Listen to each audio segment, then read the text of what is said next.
It was a glorious, colourful autumn. We'd just left the coffee shop.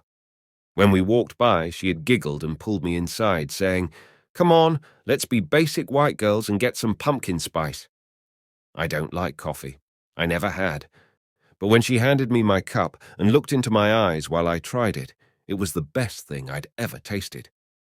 My hand still tingled where she grabbed it. As we walked through the park with our drinks, a light drizzle began to fall. She pulled out an umbrella from her bag. I pulled up my hood and hunched my shoulders. "Don't be silly," she giggled, pulling me under the umbrella with her. I couldn't help but laugh, too. Her laugh is infectious. As the sun started to shine again, she pulled me down to sit on a bench. She beamed down at me, and I could only gaze back adoringly. "So, Ava," she began. I knew this tone of voice. It's dangerous. "Who do you like?" she whispered, and I looked away. I wanted to say, you, 1,000 times you. You're the only one I can ever think about. You're gorgeous and sweet and funny and... Instead, I shrugged my shoulders and looked down at my cup. She looked at me with a cautious smile. "If I tell you mine, will you tell me yours?"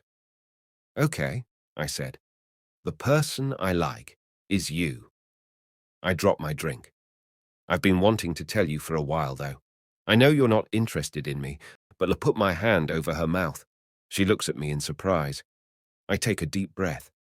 "Nancy, My voice catches in my throat. She removes my hand from her mouth, leans in a tiny bit closer.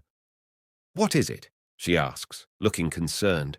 Because I can't seem to form the words, I tell her how I feel the only way I can. Before I can lose my courage, lean forward, pressing my lips to hers. After her momentary shock fades, she kisses me back. As her lips move against mine, it's like there's fire in my veins. Her hands gently cup my face as mine timidly grab her by the waist. She pulls me deeper into the kiss, running her tongue along my lips and nearly making me moan. I think, I can't believe this is happening. We finally break apart when we're both completely breathless. She tilts her head so our foreheads are touching. "Wow," she whispers. I nod in reply. "Ava, so, does this mean?" She stammers. This is the first time I've ever seen Nancy at a loss for words. I feel a bit proud of myself. Finally getting courage, I grab her hands, pulling her to her feet. "Nancy," I said, "will you be my girlfriend?"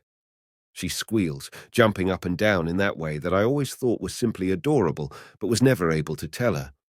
So I tell her now. "You're adorable." I've never seen Nancy blush before either, but she does.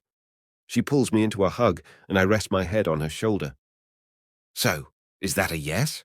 I whisper against her skin, and she giggles, grabbing my hands and spinning me around. "Of course that's a yes, silly." She laughs.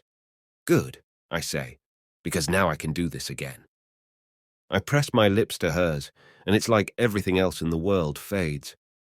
Over and over, I keep thinking, I can't believe you're mine. I'm still thinking, I can't believe you're mine, the next year when we move in together. I think, I can't believe you're mine, as she walks down the aisle on our wedding day.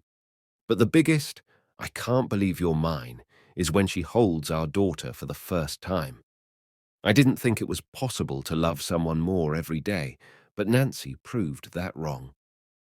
"Ava, what do you want to name her?" she asks, both girls looking up at me with big, beautiful eyes. "Autumn," I say, and she beams in agreement. "Autumn," she whispers, and kisses her little head. And that's not the first, nor the last of many, many. I can't believe you're mine.